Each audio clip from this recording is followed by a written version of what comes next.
بسم الله الرحمن الرحيم. ألف لام ميم.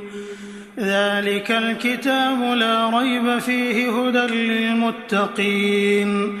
الذين يؤمنون بالغيب ويقيمون الصلاة ومما رزقناهم ينفقون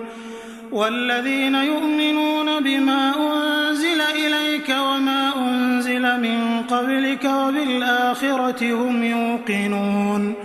أولئك على هدى من ربهم وأولئك هم المفلحون. إن الذين كفروا سواء عليهم أأنذرتهم أم لم تنذرهم لا يؤمنون. ختم الله على قلوبهم وعلى سمعهم وعلى أبصارهم غشاوة ولهم عذاب عظيم. ومن الناس من يقول آمنا بالله وباليوم الآخر وما هم بمؤمنين يخادعون الله والذين آمنوا وما يخدعون إلا أنفسهم وما يشعرون. في قلوبهم مرض فزادهم الله مرضا ولهم عذاب أليم بما كانوا يكذبون. وإذا قيل لهم لا تفسدوا في الأرض قالوا إنما نحن مصلحون ألا إنهم هم المفسدون ولكن لا يشعرون. وإذا قيل لهم آمنوا كما آمن الناس قالوا أنؤمن كما آمن السفهاء ألا إنهم هم السفهاء ولكن لا يعلمون. وإذا لقوا الذين آمنوا قالوا آمنا وإذا خلوا إلى شياطينهم قالوا إنا معكم إنما نحن مستهزئون. الله يستهزئ بهم ويمدهم في طغيانهم يعمهون. أولئك الذين اشتروا الضلالة بالهدى فما ربحت تجارتهم وما كانوا مهتدين. مثلهم كمثل الذي استوقد نارا فلما أضاءت ما حوله ذهب الله بنورهم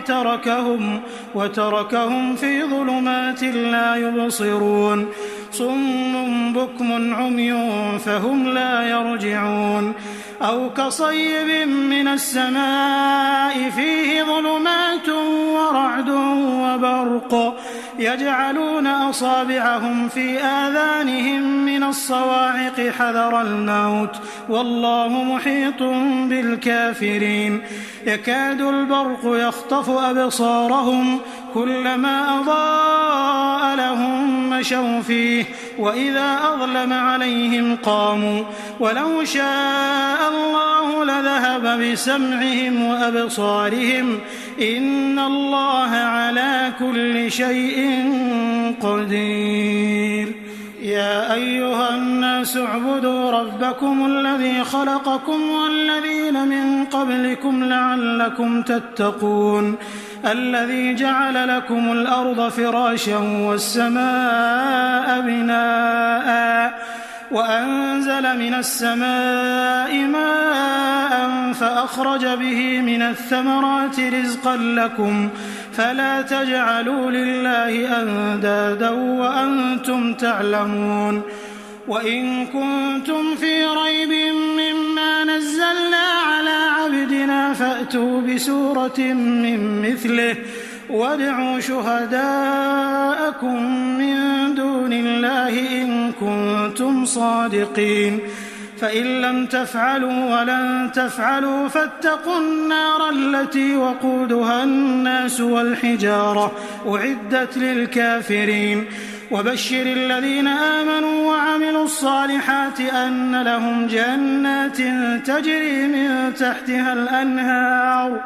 كلما رزقوا منها من ثمرة رزقا قالوا هذا الذي رزقنا من قبل وأتوا به متشابها ولهم فيها أزواج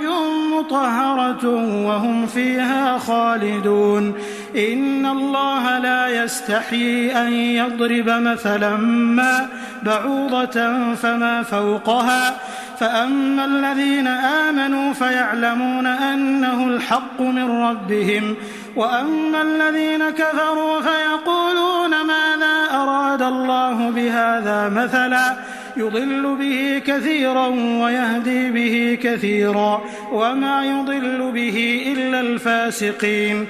الذين ينقضون عهد الله من بعد ميثاقه ويقطعون ما أمر الله به أن يوصل ويفسدون في الأرض أولئك هم الخاسرون كيف تكفرون بالله وكنتم أمواتا فأحياكم ثم يميتكم ثم يحييكم ثم إليه ترجعون هو الذي خلق لكم ما في الأرض جميعا ثم استوى إلى السماء فسواهن 7 سماوات وهو بكل شيء عليم وإذ قال ربك للملائكة إني جاعل في الأرض خليفة قالوا أتجعل فيها من يفسد فيها ويسفك الدماء ونحن نسبح بحمدك ونقدس لك قال إني أعلم ما لا تعلمون وعلم آدم الأسماء كلها ثم عرضهم على الملائكة فقال أنبئوني بأسماء هؤلاء إن كنتم صادقين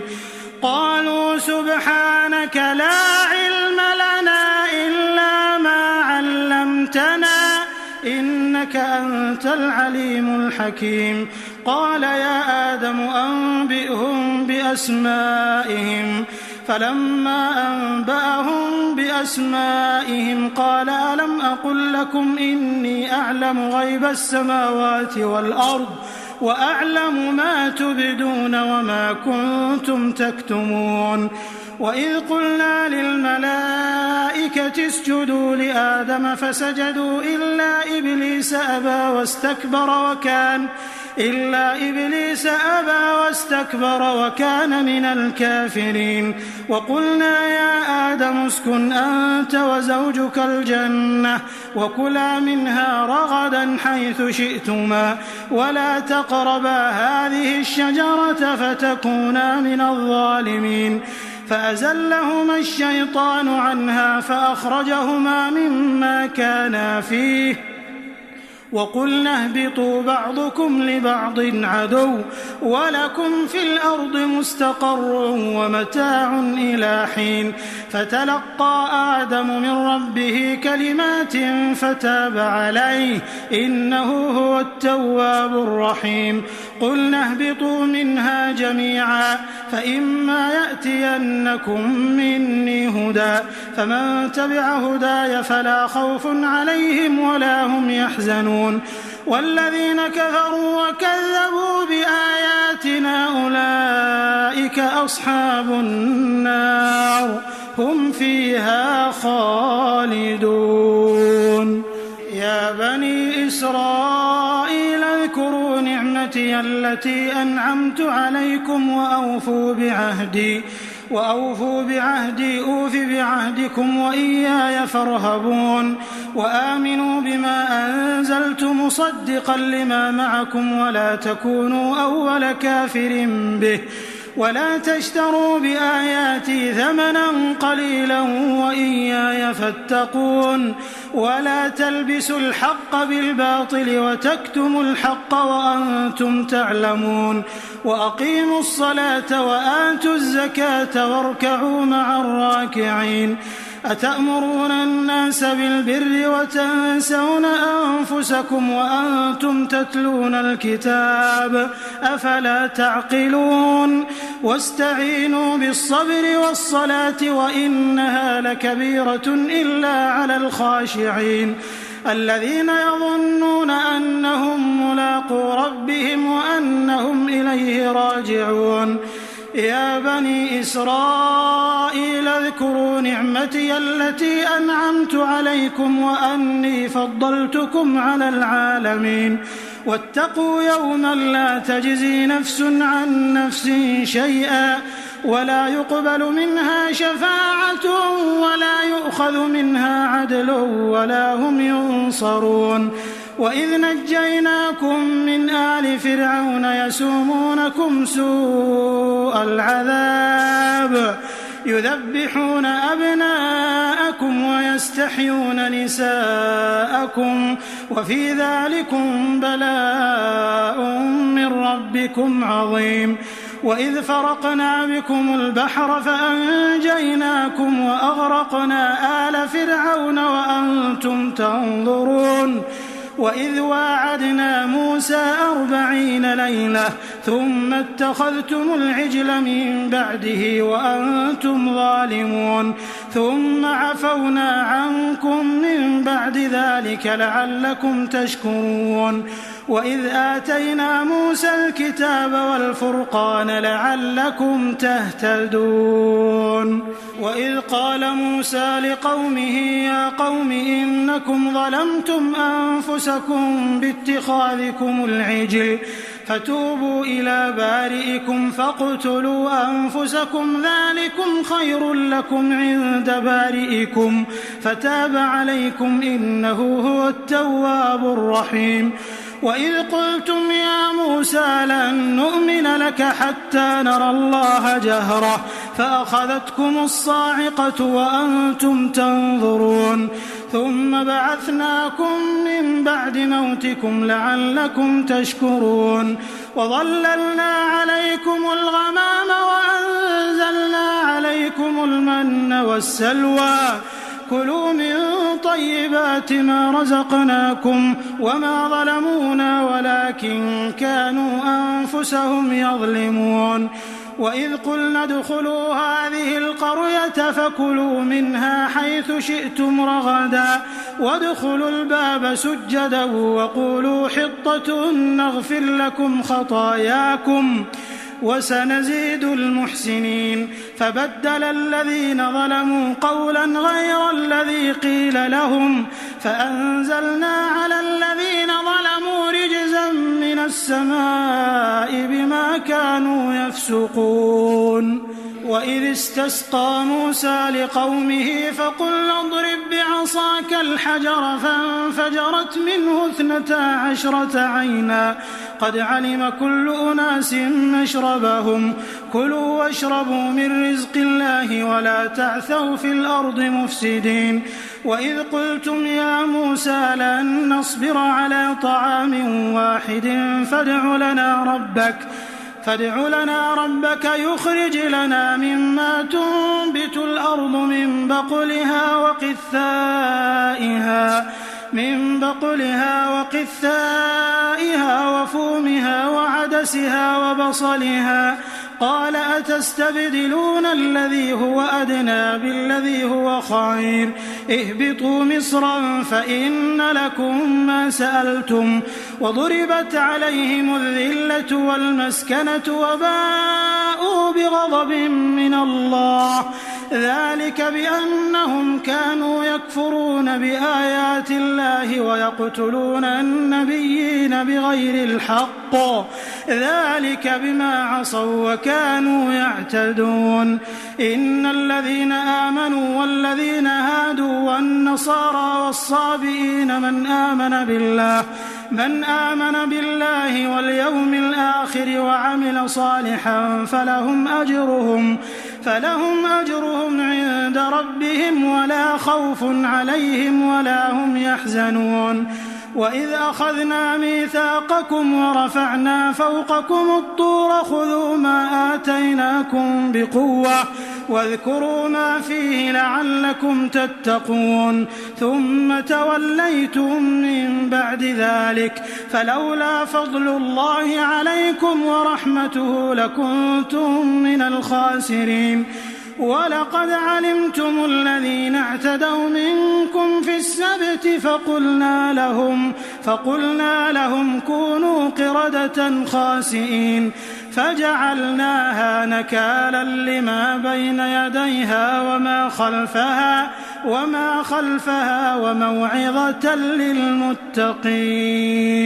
وإذ قال موسى لقومه إن الله يأمركم أن تذبحوا بقرة قالوا أتتخذنا هزوا قال أعوذ بالله أن أكون من الجاهلين قالوا ادع لنا ربك يبين لنا ما هي قال إنه يقول إنها بقرة لا فارض ولا بكر عوان بين ذلك فافعلوا ما تؤمرون قالوا ادع لنا ربك يبين لنا ما لونها قال إنه يقول إنها بقرة صفراء فاقع لونها تسر الناظرين قالوا ادع لنا ربك يبين لنا ما هي إن البقرة شابه علينا وإنا إن شاء الله لمهتدون قال إنه يقول إنها بقرة لا ذلول تثير الأرض ولا تسقي الحرث مسلمة لا شية فيها قالوا الآن جئت بالحق فذبحوها وما كادوا يفعلون وإذ قتلتم نفسا فادارأتم فيها والله مخرج ما كنتم تكتمون فقلنا اضربوه ببعضها كذلك يحيي الله الموتى ويريكم آياته لعلكم تعقلون ثم قست قلوبكم من بعد ذلك فهي كالحجارة أو أشد قسوة وإن من الحجارة لما يتفجر منه الأنهار وإن منها لما يشقق فيخرج منه الماء وإن منها لما يهبط من خشية الله وما الله بغافل عما تعملون أفتطمعون أن يؤمنوا لكم وقد كان فريق منهم يسمعون كلام الله ثم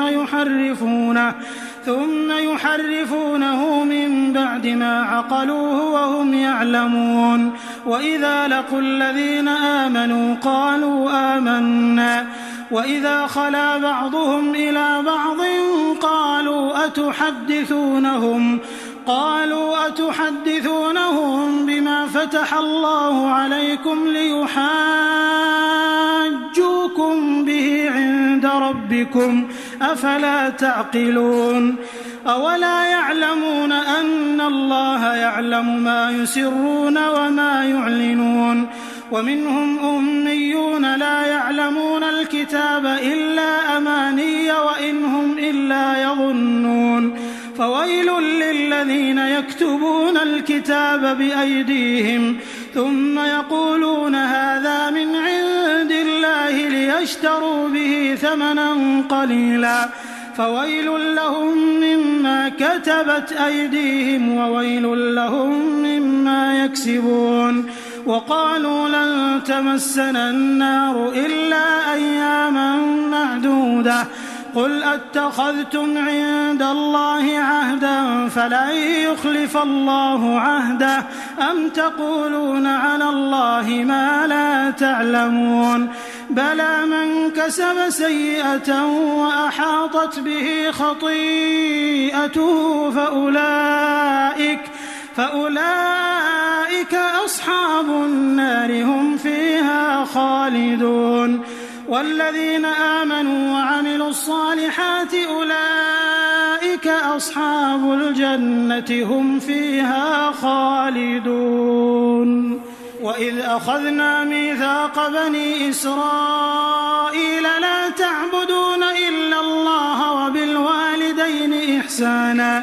وبالوالدين إحسانا وذي القربى واليتامى والمساكين وقولوا للناس حسنا وأقيموا الصلاة وآتوا الزكاة ثم توليتم إلا قليلا منكم وأنتم معرضون وإذ أخذنا ميثاقكم لا تسفكون دماءكم ولا تخرجون أنفسكم من دياركم ثم أقررتم وأنتم تشهدون ثم أنتم هؤلاء تقتلون أنفسكم وتخرجون فريقا منكم من ديارهم تظاهرون عليهم بالإثم والعدوان وإن يأتوكم أسارى تفادوهم وهو محرم عليكم إخراجهم أفتؤمنون ببعض الكتاب وتكفرون ببعض فما جزاء من يفعل ذلك منكم إلا خزي في الحياة الدنيا ويوم القيامة يردون إلى أشد العذاب وما الله بغافل عما تعملون أولئك الذين اشتروا الحياة الدنيا بالآخرة فلا يخفف عنهم العذاب ولا هم ينصرون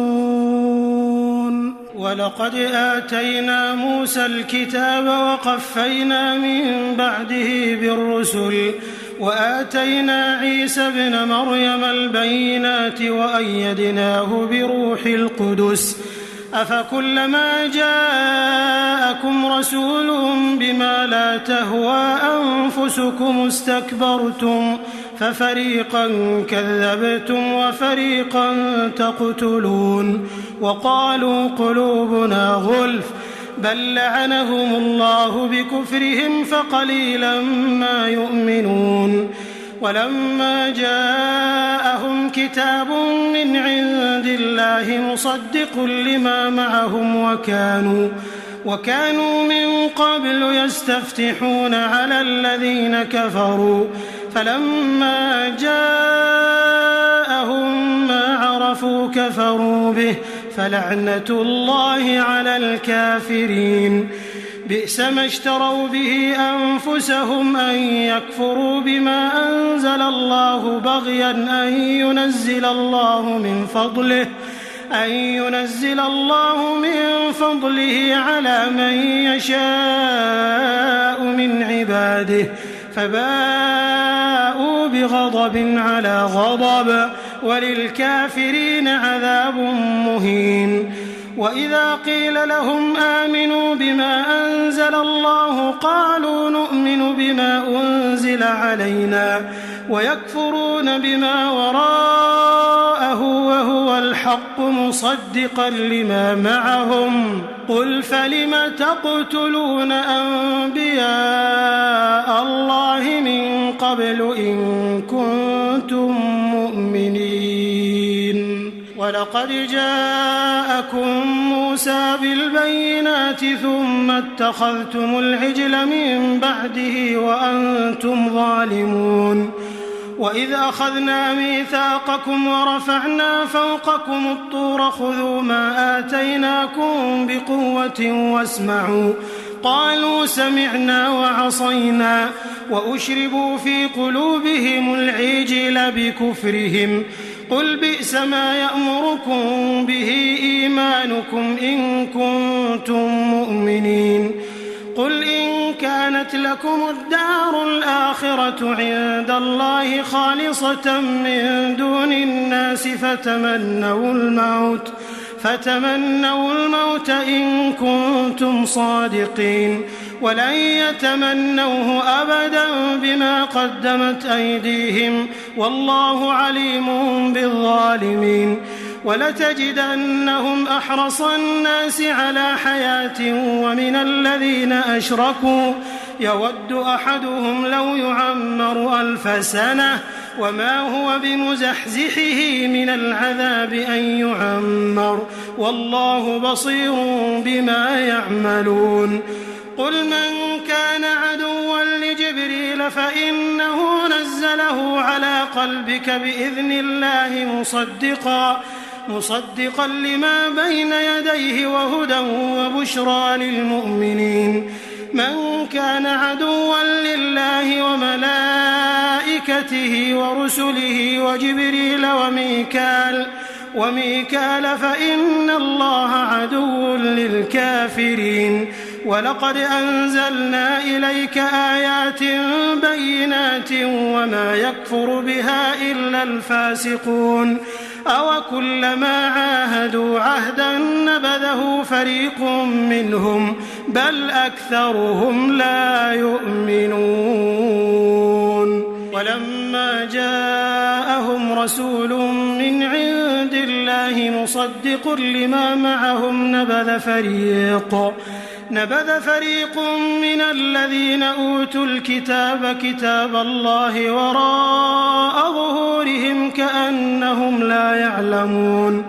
واتبعوا ما تتلو الشياطين على ملك سليمان وما كفر سليمان ولكن الشياطين كفروا يعلمون الناس السحر وما أنزل على الملكين ببابل هاروت وماروت وما يعلمان من أحد حتى يقولا إنما نحن فتنة فلا تكفر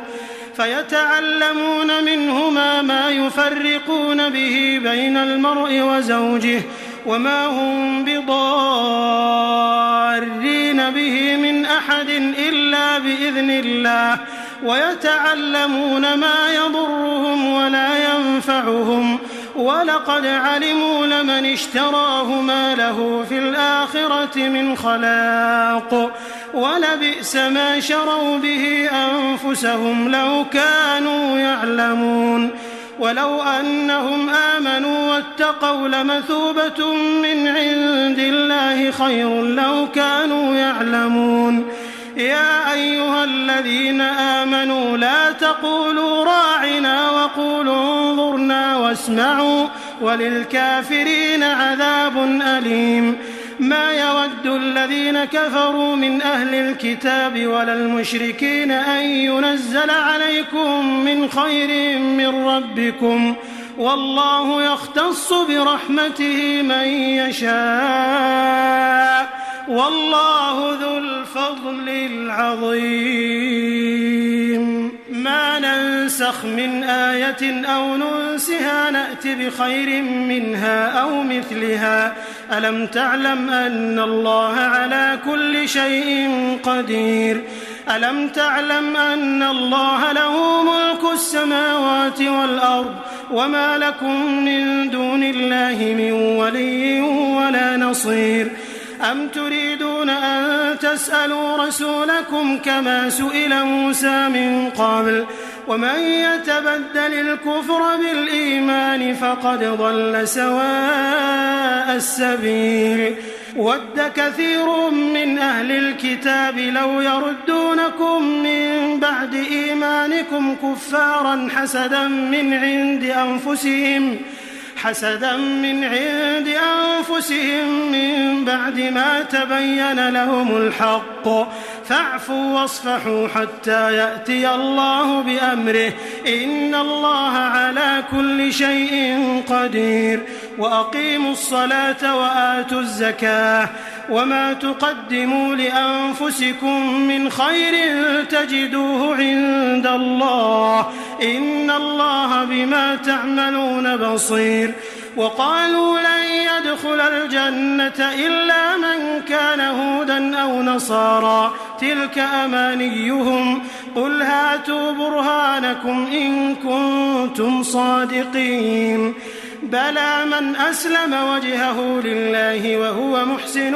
فله أجره عند ربه ولا خوف عليهم ولا هم يحزنون. وقالت اليهود ليست النصارى ليست اليهود على شيء وهم يتلون الكتاب كذلك قال الذين لا يعلمون مثل قولهم فالله يحكم بينهم يوم القيامة فيما كانوا فيه يختلفون ومن أظلم ممن منع مساجد الله أن يذكر فيها اسمه وسعى في خرابها أولئك ما كان لهم أن يدخلوها إلا خائفين لهم في الدنيا خزي ولهم في الآخرة عذاب عظيم ولله المشرق والمغرب فأينما تولوا فثم وجه الله إن الله واسع عليم وقالوا اتخذ الله ولدا سبحانه بل له ما في السماوات والأرض كل له قانتون بديع السماوات والأرض وإذا قضى أمرا فإنما يقول له كن فيكون وقال الذين لا يعلمون لولا يكلمنا الله أو تأتينا آية كذلك قال الذين من قبلهم مثل قولهم تشابهت قلوبهم قد بينا الآيات لقوم يوقنون إنا أرسلناك بالحق بشيرا ونذيرا ولا تسأل عن أصحاب الجحيم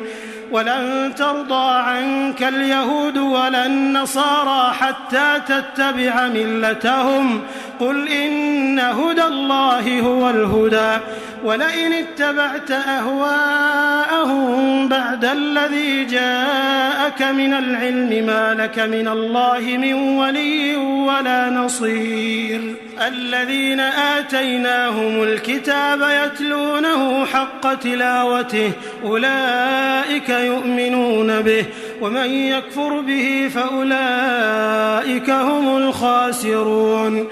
يا بني إسرائيل اذكروا نعمتي التي أنعمت عليكم وأني فضلتكم على العالمين واتقوا يوما لا تجزي نفس عن نفس شيئا ولا يقبل منها عدل ولا تنفعها شفاعة ولا هم ينصرون وإذ ابتلى إبراهيم ربه بكلمات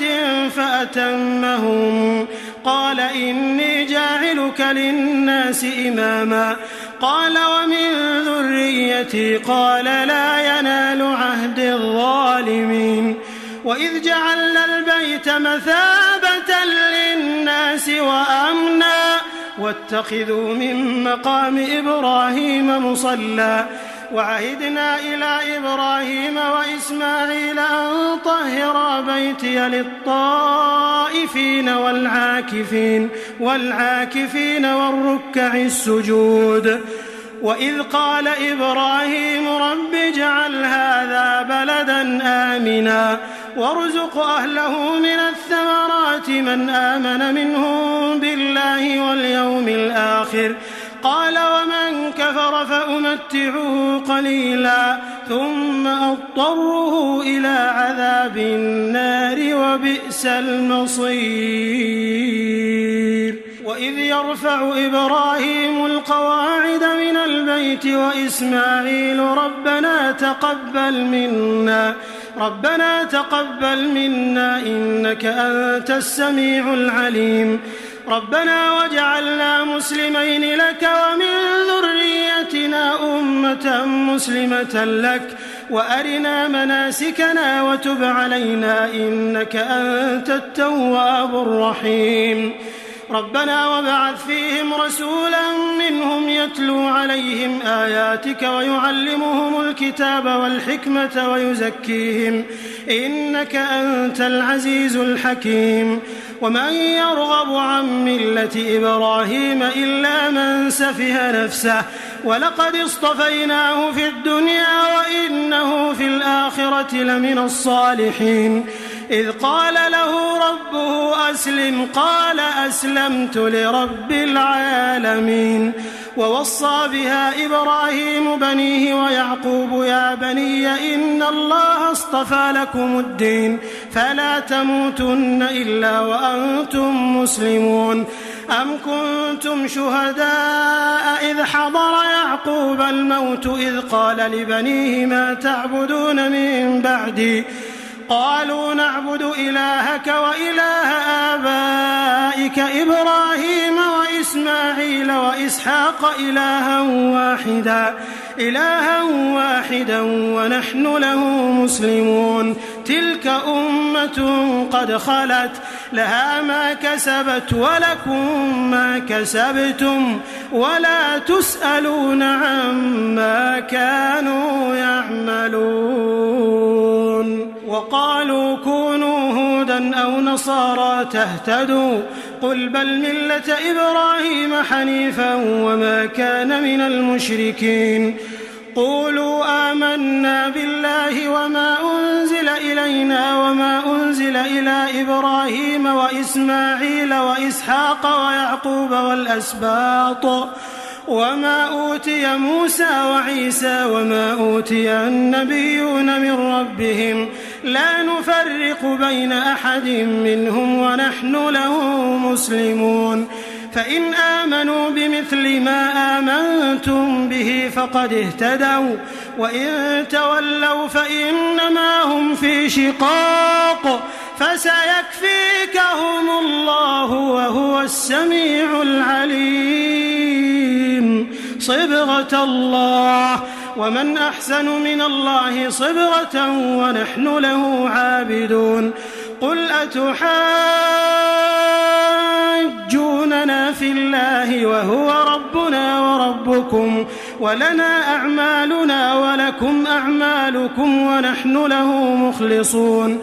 أم تقولون إن إبراهيم وإسماعيل وإسحاق ويعقوب والأسباط كانوا هودا أو نصارى قل أأنتم أعلم أم الله ومن أظلم ممن كتم شهادة عنده من الله وما الله بغافل عما تعملون تلك أمة قد خلت لها ما كسبت ولكم ما كسبتم ولا تسألون عما كانوا يعملون سيقول السفهاء من الناس ما ولاهم عن قبلتهم التي كانوا عليها قل لله المشرق والمغرب يهدي من يشاء إلى صراط مستقيم وكذلك جعلناكم أمة وسطا لتكونوا شهداء على الناس ويكون الرسول عليكم شهيدا وما جعلنا القبلة التي كنت عليها إلا لنعلم من يتبع الرسول ممن ينقلب على عقبيه وإن كانت لكبيرة إلا على الذين هدى الله وما كان الله ليضيع إيمانكم إن الله بالناس لرؤوف رحيم قد نرى تقلب وجهك في السماء فلنولينك قبلة ترضاها فول وجهك شطر المسجد الحرام وحيث ما كنتم فولوا وجوهكم شطره وإن الذين أوتوا الكتاب ليعلمون أنه الحق من ربهم وما الله بغافل عما يعملون ولئن أتيت الذين أوتوا الكتاب بكل آية ما تبعوا قبلتك وما أنت بتابع قبلتهم وما بعضهم بتابع قبلة بعض ولئن اتبعت أهواءهم من بعد ما جاءك من العلم إنك إذا لمن الظالمين الذين آتيناهم الكتاب يعرفونه كما يعرفون أبناءهم وإن فريقا منهم ليكتمون الحق وهم يعلمون الحق من ربك فلا تكونن من الممترين ولكل وجهة هو موليها فاستبقوا الخيرات أينما تكونوا يأت بكم الله جميعا إن الله على كل شيء قدير ومن حيث خرجت فول وجهك شطر المسجد الحرام وإنه للحق من ربك وما الله بغافل عما تعملون ومن حيث خرجت فول وجهك شطر المسجد الحرام وحيث ما كنتم فولوا وجوهكم شطره لئلا يكون للناس عليكم حجة إلا الذين ظلموا منهم فلا تخشوهم واخشوني ولأتم نعمتي عليكم ولعلكم تهتدون كما أرسلنا فيكم رسولا منكم يتلو عليكم آياتنا ويزكيكم ويعلمكم الكتاب والحكمة ويعلمكم ما لم تكونوا تعلمون فاذكروني أذكركم واشكروا لي ولا تكفرون يا أيها الذين آمنوا استعينوا بالصبر والصلاة إن الله مع الصابرين ولا تقولوا لمن يقتل في سبيل الله أموات بل أحياء ولكن لا تشعرون ولنبلونكم بشيء من الخوف والجوع ونقص من الأموال والأنفس والثمرات وبشر الصابرين الذين إذا أصابتهم مصيبة قالوا إنا لله وإنا إليه راجعون أولئك عليهم صلوات من ربهم ورحمة وأولئك هم المهتدون إن الصفا والمروة من شعائر الله فمن حج البيت أو اعتمر فلا جناح عليه أن يطوف بهما ومن تطوع خيرا فإن الله شاكر عليم إن الذين يكتمون ما أنزلنا من البينات والهدى من بعد ما بيناه للناس في الكتاب أولئك يلعنهم الله ويلعنهم اللاعنون إلا الذين تابوا وأصلحوا وبينوا فأولئك أتوب عليهم وأنا التواب الرحيم إن الذين كفروا وماتوا وهم كفار أولئك عليهم لعنة الله والملائكة والناس أجمعين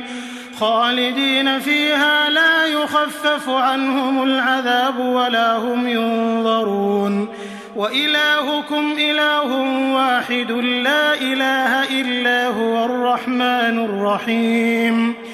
إن في خلق السماوات والأرض واختلاف الليل والنهار والفلك التي تجري في البحر بما ينفع الناس وما أنزل الله من السماء من ماء فأحيا به الأرض بعد موتها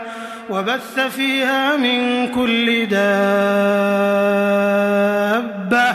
وتصريف الرياح والسحاب المسخر بين السماء والأرض لآيات لقوم يعقلون ومن الناس من يتخذ من دون الله أندادا يحبونهم كحب الله والذين آمنوا أشد حبا لله ولو يرى الذين ظلموا إذ يرون العذاب أن القوة لله جميعا وأن الله شديد العذاب إذ تبرأ الذين اتبعوا من الذين اتبعوا ورأوا العذاب وتقطعت بهم الأسباب وقال الذين اتبعوا لو أن لنا كرة فنتبرأ منهم كما تبرأوا منا كذلك يريهم الله أعمالهم حسرات عليهم وما هم بخارجين من النار. يا أيها الناس كلوا مما في الأرض حلالا طيبا ولا تتبعوا خطوات الشيطان إنه لكم عدو مبين. إنما يأمركم بالسوء والفحشاء وأن تقولوا على الله ما لا تعلمون. وإذا قيل لهم اتبعوا ما أنزل الله قالوا بل نتبع ما ألفينا عليه آباءنا أولو كان آباؤهم لا يعقلون شيئا ولا يهتدون. ومثل الذين كفروا كمثل الذي ينعق بما لا يسمع إلا دعاء ونداء صم بكم عمي فهم لا يعقلون. يا أيها الذين آمنوا كلوا من طيبات ما رزقناكم واشكروا لله إن كنتم إياه تعبدون. إنما حرم عليكم الميتة والدم ولحم الخنزير وما أهل به لغير الله فمن اضطر غير باغ ولا عاد فلا إثم عليه إن الله غفور رحيم. إن الذين يكتمون ما أنزل الله من الكتاب ويشترون به ثمنا قليلا أولئك ما يأكلون في بطونهم إلا النار ولا يكلمهم الله يوم القيامة ولا يزكيهم ولهم عذاب أليم. أولئك الذين اشتروا الضلالة بالهدى والعذاب بالمغفرة فما أصبرهم على النار ذلك بأن الله نزل الكتاب بالحق وإن الذين اختلفوا في الكتاب لفي شقاق بعيد. ليس البر أن تولوا وجوهكم قبل المشرق والمغرب ولكن البر من آمن بالله واليوم الآخر والملائكة والكتاب والنبيين وآتى المال على حبه ذوي القربى واليتامى والمساكين وابن السبيل والسائلين وفي الرقاب وأقام الصلاة وآتى الزكاة والموفون بعهدهم إذا عاهدوا والصابرين في البأساء والضراء وحين البأس أولئك الذين صدقوا وأولئك هم المتقون. يا أيها الذين آمنوا كتب عليكم القصاص في القتلى الحر بالحر والعبد بالعبد والأنثى بالأنثى فمن عفي له من أخيه شيء فاتباع بالمعروف وأداء إليه بإحسان ذلك تخفيف من ربكم ورحمة فمن اعتدى بعد ذلك فله عذاب أليم. ولكم في القصاص حياة يا أولي الألباب لعلكم تتقون. كتب عليكم إذا حضر أحدكم الموت إن ترك خيرا الوصية للوالدين والأقربين بالمعروف حقا على المتقين فمن بدله بعدما سمعه فإنما إثمه على الذين يبدلونه إن الله سميع عليم. فمن خاف من موص جنفا أو إثما فأصلح بينهم فلا إثم عليه إن الله غفور رحيم. يا أيها الذين آمنوا كتب عليكم الصيام كما كتب على الذين من قبلكم لعلكم تتقون أياما معدودات فمن كان منكم مريضا أو على سفر فعدة من أيام أخر وعلى الذين يطيقونه فدية طعام مسكين فمن تطوع خيرا فهو خير له وأن تصوموا خير لكم إن كنتم تعلمون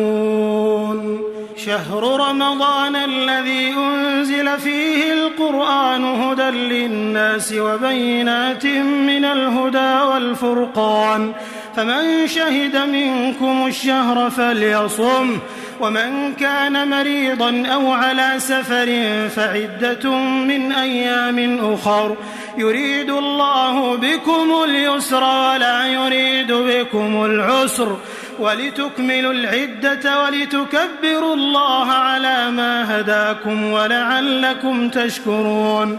وإذا سألك عبادي عني فإني قريب أجيب دعوة الداع إذا دعان فليستجيبوا لي وليؤمنوا بي لعلهم يرشدون أحل لكم ليلة الصيام الرفث إلى نسائكم هن لباس لكم وأنتم لباس لهن علم الله أنكم كنتم تختانون أنفسكم فتاب عليكم وعفى عنكم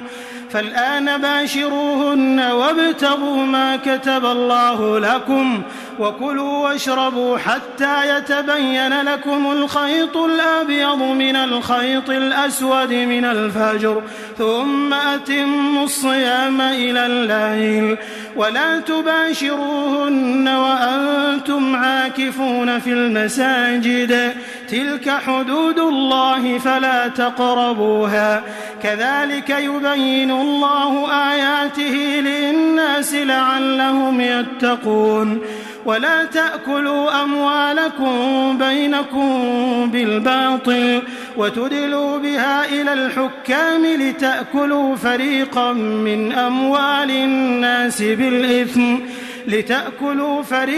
من أموال الناس بالإثم وأنتم تعلمون يسألونك عن الأهلة قل هي مواقيت للناس والحج وليس البر بأن تأتوا البيوت من ظهورها ولكن البر من اتقى وأتوا البيوت من أبوابها واتقوا الله لعلكم تفلحون وقاتلوا في سبيل الله الذين يقاتلونكم ولا تعتدوا إن الله لا يحب المعتدين وقتلوهم حيث ثقفتموهم وأخرجوهم من حيث أخرجوكم والفتنة أشد من القتل ولا تقاتلوهم عند المسجد الحرام حتى يقاتلوكم فيه فإن قاتلوكم فاقتلوهم كذلك جزاء الكافرين فإن انتهوا فإن الله غفور رحيم وقاتلوهم حتى لا تكون فتنة ويكون الدين لله فإن انتهوا فلا عدوان إلا على الظالمين الشهر الحرام بالشهر الحرام والحرمات قصاص فمن اعتدى عليكم فاعتدوا عليه بمثل ما اعتدى عليكم واتقوا الله واعلموا أن الله مع المتقين وأنفقوا في سبيل الله ولا تلقوا بأيديكم إلى التهلكة وأحسنوا إن الله يحب المحسنين وأتموا الحج والعمرة لله فإن أحصرتم فما استيسر من الهدي ولا تحلقوا رؤوسكم حتى يبلغ الهدي محله فمن كان منكم مريضا أو به أذى من رأسه ففدية من صيام أو صدقة أو نسك، فإذا أمنتم فمن تمتع بالعمرة إلى الحج فما استيسر من الهدي، فمن لم يجد فصيام 3 أيام في الحج و7 إذا رجعتم، تلك 10 كاملة، ذلك لمن لم يكن أهله حاضر المسجد الحرام. واتقوا الله واعلموا أن الله شديد العقاب. الحج أشهر معلومات، فمن فرض فيهن الحج فلا رفث ولا فسوق ولا جدال في الحج، وما تفعلوا من خير يعلمه الله، وتزودوا فإن خير الزاد التقوى، واتقون يا أولي الألباب. ليس عليكم جناح أن تبتغوا فضلا من ربكم، فإذا أفضتم من عرفات فاذكروا الله عند المشعر الحرام واذكروه كما هداكم، وإن كنتم من قبله لمن الضالين. ثم أفيضوا من حيث أفاض الناس واستغفروا الله إن الله غفور رحيم. فإذا قضيتم مناسككم فاذكروا الله كذكركم آباءكم أو أشد ذكرا. فمن الناس من يقول ربنا آتنا في الدنيا وما له في الآخرة من خلاق، ومنهم من يقول ربنا آتنا في الدنيا حسنة وفي الآخرة حسنة وقنا عذاب النار. أولئك لهم نصيب مما كسبوا والله سريع الحساب. واذكروا الله في أيام معدودات، فمن تعجل في يومين فلا إثم عليه، ومن تأخر فلا إثم عليه لمن اتقى. واتقوا الله واعلموا أنكم إليه تحشرون. ومن الناس من يعجبك قوله في الحياة الدنيا ويشهد الله على ما في قلبه وهو ألد الخصام، وإذا تولى سعى في الأرض ليفسد فيها ويهلك الحرث والنسل والله لا يحب الفساد. وإذا قيل له اتق الله أخذته العزة بالإثم فحسبه جهنم ولبئس المهاد. ومن الناس من يشري نفسه ابتغاء مرضات الله والله رؤوف بالعباد. يا أيها الذين آمنوا ادخلوا في السلم كافة ولا تتبعوا خطوات الشيطان إنه لكم عدو مبين. فإن زللتم من بعد ما جاءتكم البينات فاعلموا أن الله عزيز حكيم. هل ينظرون إلا أن يأتيهم الله في ظلل من الغمام والملائكة وقضي الأمر وإلى الله ترجع الأمور. سل بني إسرائيل كم آتيناهم من آية بينة ومن يبدل نعمة الله من بعد ما جاءته فإن الله شديد العقاب. زين للذين كفروا الحياة الدنيا ويسخرون من الذين آمنوا والذين اتقوا فوقهم يوم القيامة والله يرزق من يشاء بغير حساب. كان الناس أمة واحدة فبعث الله النبيين مبشرين ومنذرين وأنزل معهم الكتاب بالحق ليحكم بين الناس فيما اختلفوا فيه وما اختلف فيه إلا الذين أوتوه من بعد ما جاءتهم البينات بغيا بينهم فهدى الله الذين آمنوا لما اختلفوا فيه من الحق بإذنه والله يهدي من يشاء إلى صراط مستقيم. أم حسبتم أن تدخلوا الجنة ولما يأتكم مثل الذين خلوا من قبلكم مستهم البأساء والضراء وزلزلوا حتى يقول الرسول والذين آمنوا معه متى نصر الله ألا إن نصر الله قريب.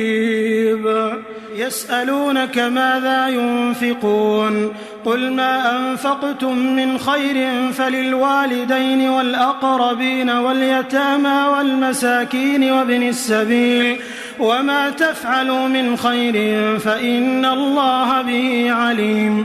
كتب عليكم القتال وهو كره لكم وعسى أن تكرهوا شيئا وهو خير لكم وعسى أن تحبوا شيئا وهو شر لكم والله يعلم وأنتم لا تعلمون. يسألونك عن الشهر الحرام قتال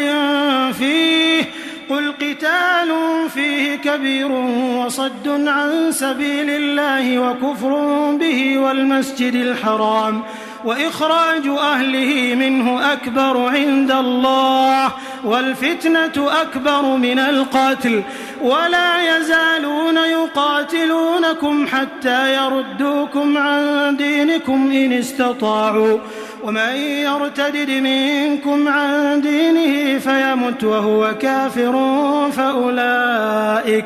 فأولئك حبطت أعمالهم في الدنيا والآخرة وأولئك أصحاب النار هم فيها خالدون.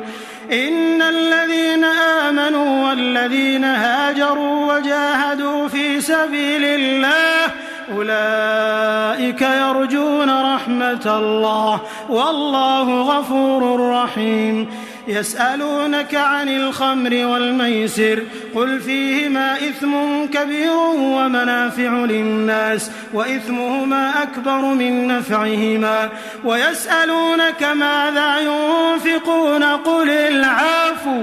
كذلك يبين الله لكم الآيات لعلكم تتفكرون في الدنيا والآخرة. ويسألونك عن اليتامى قل إصلاح لهم خير وإن تخالطوهم فإخوانكم والله يعلم المفسد من المصلح ولو شاء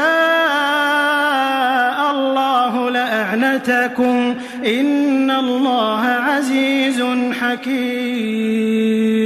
ولا تنكحوا المشركات حتى يؤمنوا ولأمة مؤمنة خير من مشركة ولو أعجبتكم ولا تنكحوا المشركين حتى يؤمنوا ولعبد مؤمن خير من مشرك ولو أعجبكم أولئك يدعون إلى النار والله يدعو إلى الجنة والمغفرة بإذنه ويبين آياته للناس لعلهم يتذكرون. ويسألونك عن المحيض قل هو أذى فاعتزلوا النساء في المحيض ولا تقربوهن حتى يطهرن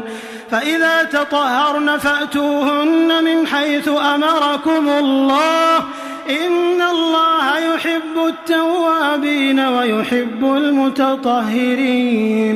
نساؤكم حرث لكم فأتوا حرثكم أنى شئتم وقدموا لأنفسكم واتقوا الله واعلموا أنكم ملاقوه وبشر المؤمنين. ولا تجعلوا الله عرضة لأيمانكم أن تبروا وتتقوا وتصلحوا بين الناس والله سميع عليم. لا يؤاخذكم الله باللغو أيمانكم ولكن يؤاخذكم بما كسبت قلوبكم والله غفور حليم. للذين يؤلون من نسائهم تربص 4 أشهر فإن فاءوا فإن الله غفور رحيم وإن عزموا الطلاق فإن الله سميع عليم.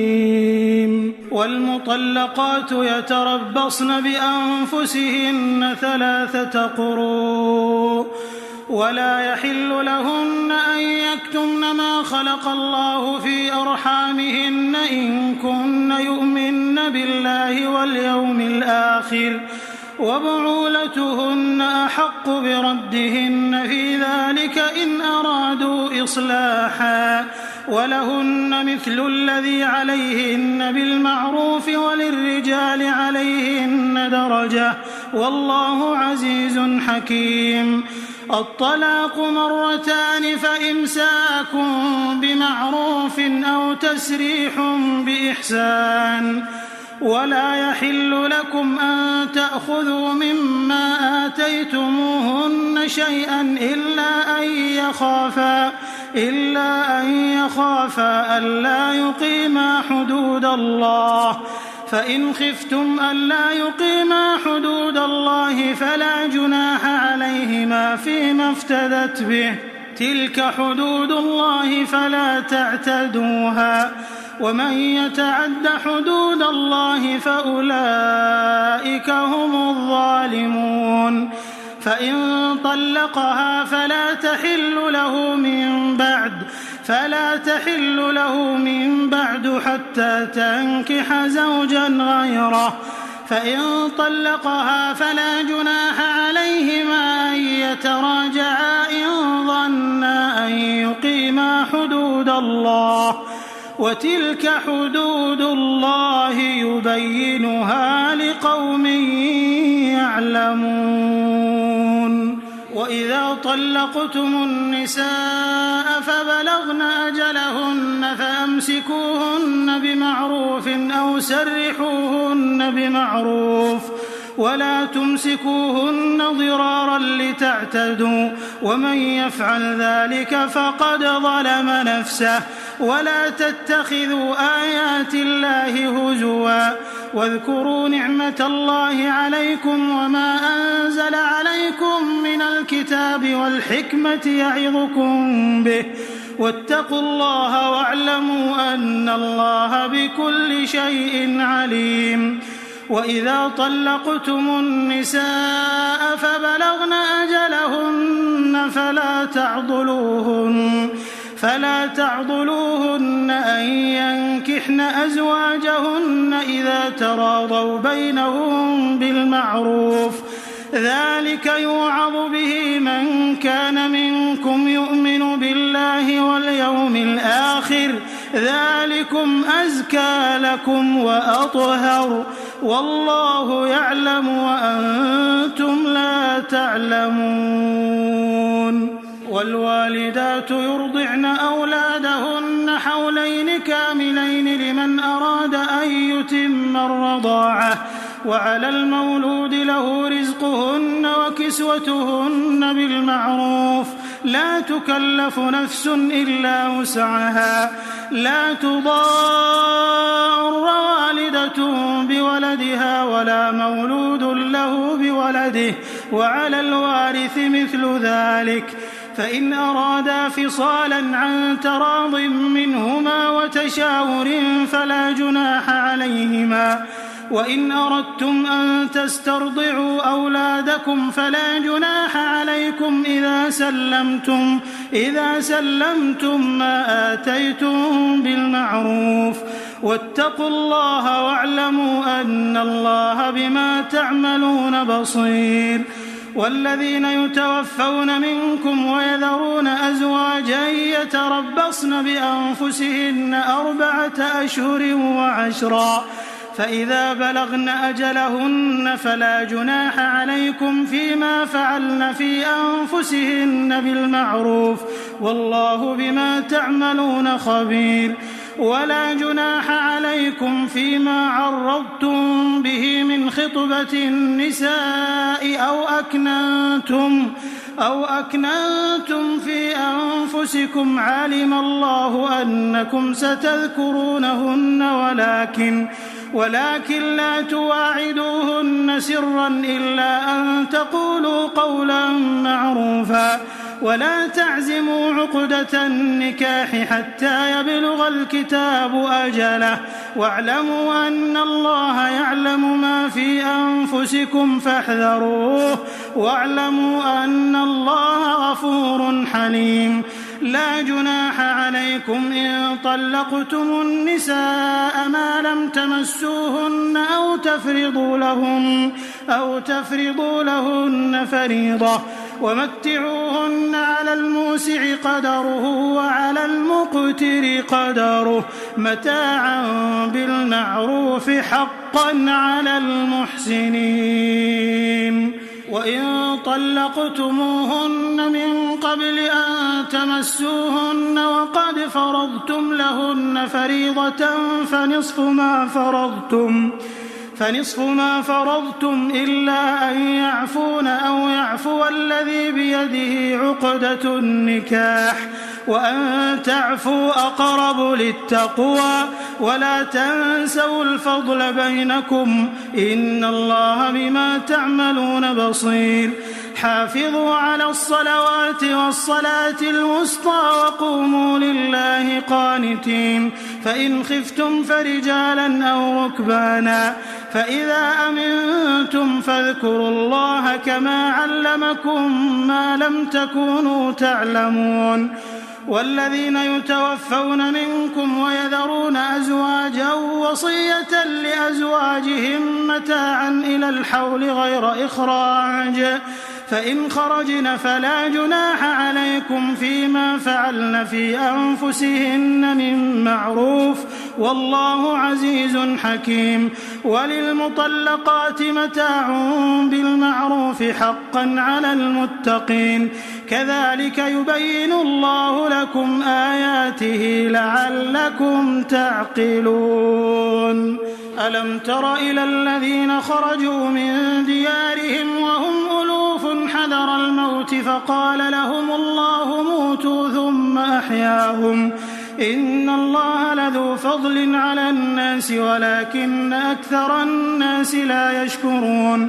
وقاتلوا في سبيل الله واعلموا أن الله سميع عليم. من ذا الذي يقرض الله قرضا حسنا فيضاعفه له أضعافا كثيرة والله يقبض ويبسط وإليه ترجعون. ألم تر إلى الملأ من بني إسرائيل من بعد موسى إذ قالوا لنبي له مبعث لنا ملكا نقاتل في سبيل الله قال هل عسيتم إن كتب عليكم القتال ألا تقاتلوا قالوا وما لنا ألا نقاتل في سبيل الله وقد أخرجنا من ديارنا وأبنائنا فلما كتب عليهم القتال تولوا إلا قليلا منهم والله عليم بالظالمين. وقال لهم نبيهم إن الله قد بعث لكم طالوت ملكا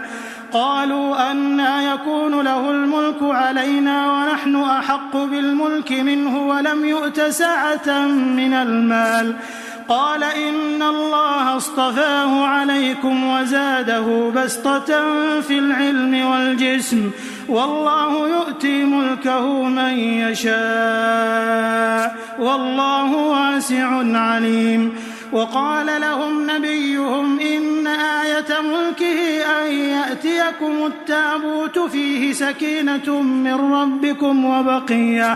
وبقية مما ترك آل موسى وآل هارون تحمله الملائكة إن في ذلك لآية لكم إن كنتم مؤمنين. فلما فصل طالوت بالجنود قال إن الله مبتليكم بنهر فمن شرب منه فليس مني ومن لم يطعمه فإنه مني إلا من اغترف غرفة بيده فشربوا منه إلا قليلا منهم. فلما جاوزه هو والذين آمنوا معه قالوا لا طاقة لنا اليوم بجالوت وجنوده. قال الذين يظنون أنهم ملاقو الله كم من فئة قليلة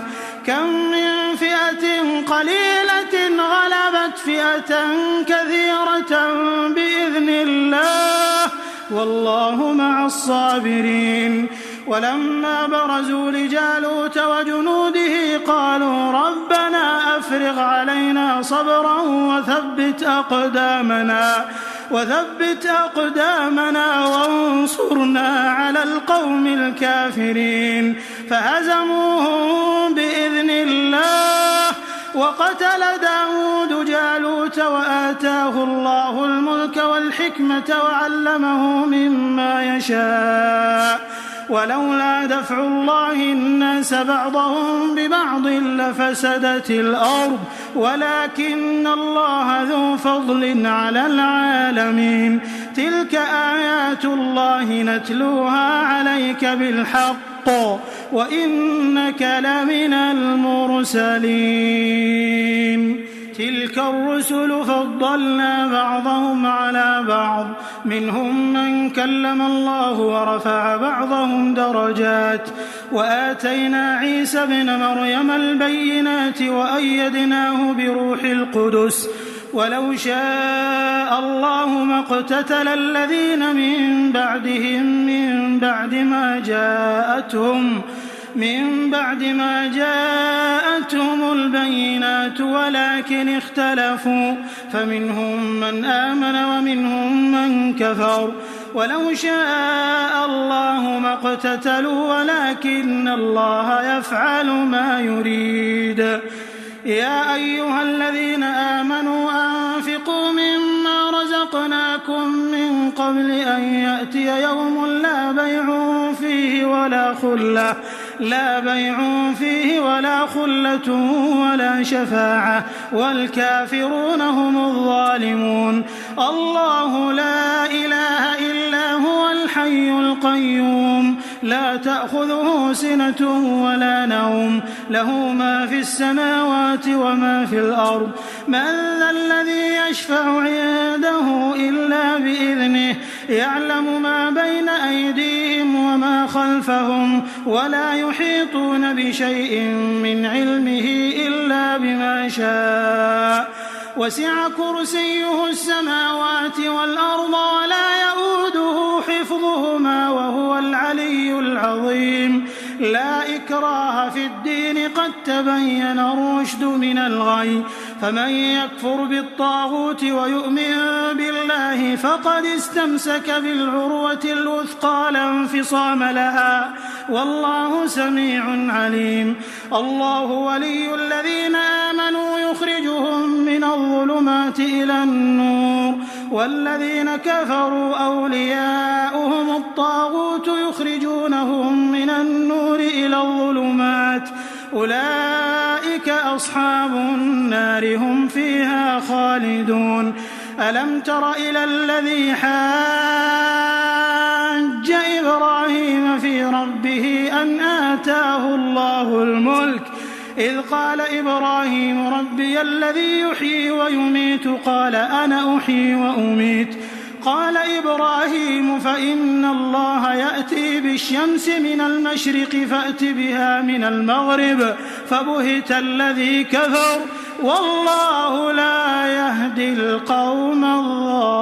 الظالمين. أو كالذي مر على قرية وهي خاوية على عروشها قال أنى يحيي هذه الله بعد موتها فأماته الله 100 عام ثم بعثه قال كم لبثت؟ قال لبثت يوما أو بعض يوم. قال بل لبثت 100 عام. فانظر إلى طعامك وشرابك لم يتسنه وانظر إلى حمارك ولنجعلك آية للناس وانظر إلى العظام كيف ننشزها ثم نكسوها لحما. فلما تبين له قال أعلم أن الله على كل شيء قدير.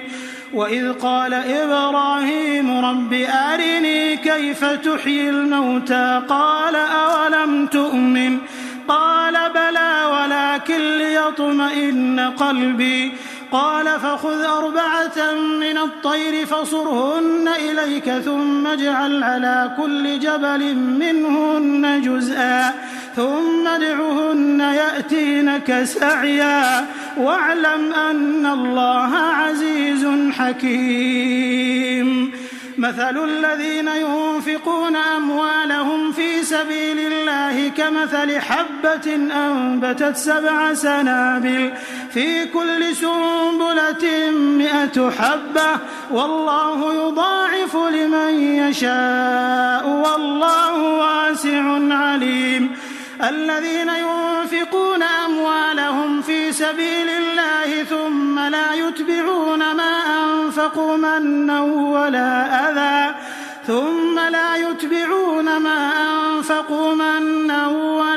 أذى لهم أجرهم عند ربهم ولا خوف عليهم ولا هم يحزنون. قول معروف ومغفرة خير من صدقة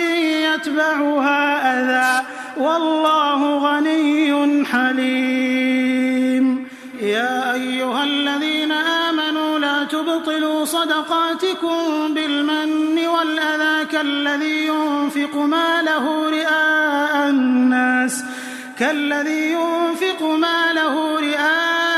الناس ولا يؤمن بالله واليوم الآخر فمثله كمثل صفوان عليه تراب فأصابه وابل فتركه صلدا لا يقدرون على شيء مما كسبوا والله لا يهدي القوم الكافرين. ومثل الذين ينفقون أموالهم ابتغاء مرضات الله وتثبيتا من أنفسهم كمثل جنة بربوة أصابها وابل فآتت أكلها ضعفين فإن لم يصبها وابل فطل والله بما تعملون بصير. أيود أحدكم أن تكون له جنة من نخيل وأعناب تجري من تحتها الأنهار له فيها من كل الثمرات وأصابه الكبر وله ذرية ضعفاء فأصابها إعصار فيه نار فاحترقت كذلك يبين الله لكم الآيات لعلكم تتفكرون. يا أيها الذين آمنوا أنفقوا من طيبات ما كسبتم ومما أخرجنا لكم من الأرض ولا تيمموا الخبيث منه تنفقون ولستم بآخذيه إلا أن تغمضوا فيه واعلموا أن الله غني حميد. الشيطان يعدكم الفقر ويأمركم بالفحشاء والله يعدكم مغفرة منه وفضلا والله واسع عليم. يؤتي الحكمة من يشاء ومن يؤت الحكمة فقد أوتي خيرا كثيرا وما يذكر إلا أولو الألباب. وما أنفقتم من نفقة أو نذرتم من نذر فإن الله يعلمه وما للظالمين من أنصار إن تبدوا الصدقات فنعما هي وإن تخفوها وتؤتوها الفقراء فهو خير لكم ويكفر عنكم من سيئاتكم والله بما تعملون خبير. ليس عليك هداهم ولكن الله يهدي من يشاء وما تنفقوا من خير فلأنفسكم وما تنفقون إلا ابتغاء وجه الله وما تنفقوا من خير يوفى إليكم وأنتم لا تظلمون. للفقراء الذين أحصروا في سبيل الله لا يستطيعون ضربا في الأرض يحسبهم الجاهل أغنياء من التعفف تعرفهم بسيماهم لا يسألون الناس إلحافا وما تنفقوا من خير فإن الله به عليم. الذين ينفقون أموالهم بالليل والنهار سرا وعلانية فلهم أجرهم عند ربهم ولا خوف عليهم ولا هم يحزنون. الذين يأكلون الربا لا يقومون إلا كما يقوم الذي يتخبطه الشيطان من المس ذلك بأنهم قالوا إنما البيع مثل الربا وأحل الله البيع وحرم الربا فمن جاءه موعظة من ربه فانتهى فله ما سلف وأمره إلى الله ومن عاد فأولئك أصحاب النار هم فيها خالدون. يمحق الله الربا ويربي الصدقات والله لا يحب كل كفار أثيم. إن الذين آمنوا وعملوا الصالحات وأقاموا الصلاة وآتوا الزكاة لهم أجرهم عند ربهم ولا خوف عليهم ولا هم يحزنون. يا أيها الذين آمنوا اتقوا الله وذروا ما بقي من الربا إن كنتم مؤمنين فإن لم تفعلوا فأذنوا بحرب من الله ورسوله وإن تبتم فلكم رؤوس أموالكم لا تظلمون ولا تظلمون. وإن كان ذو عسرة فنظرة إلى ميسرة وأن تصدقوا خير لكم إن كنتم تعلمون. واتقوا يوما ترجعون فيه إلى الله ثم توفى كل نفس ما كسبت وهم لا يظلمون. يا أيها الذين آمنوا إذا تداينتم بدين إلى أجل مسمى فاكتبوه وليكتب بينكم كاتب بالعدل ولا يأب كاتب أن يكتب كما علمه الله فليكتب وليملل الذي عليه الحق وليتق الله ربه ولا يبخس منه شيئا فإن كان الذي عليه الحق سفيها أو ضعيفا أو لا يستطيع أن يمل هو فليملل وليه بالعدل واستشهدوا شهيدين من رجالكم فإن لم يكونا رجلين فرجل وامرأتان ممن ترضون من الشهداء أن تضل إحداهما فتذكر إحداهما الأخرى ولا يأبى الشهداء إذا ما دعوا ولا تسأموا أن تكتبوه صغيرا أو كبيرا إلى أجله ذلكم أقسط عند الله وأقوم للشهادة وأدنى ألا ترتابوا إلا أن تكون تجارة حاضرة تديرونها بينكم فليس عليكم جناح ألا تكتبوها وأشهدوا إذا تبايعتم ولا يضار كاتب ولا شهيد وإن تفعلوا فإنه فسوق بكم واتقوا الله ويعلمكم الله والله بكل شيء عليم. وإن كنتم على سفر ولم تجدوا كاتبا فرهان مقبوضة فإن أمن بعضكم بعضا فليؤد الذي ائتمن أمانته وليتق الله ربه ولا تكتموا الشهادة ومن يكتمها فإنه آثم قلبه والله بما تعملون عليم. لله ما في السماوات وما في الأرض وإن تبدوا ما في أنفسكم أو تخفوه يحاسبكم به الله فيغفر لمن يشاء ويعذب من يشاء والله على كل شيء قدير. آمن الرسول بما أنزل إليه من ربه والمؤمنون كل آمن بالله وملائكته وكتبه ورسله لا نفرق بين أحد من رسله وقالوا سمعنا وأطعنا غفرانك ربنا وإليك المصير.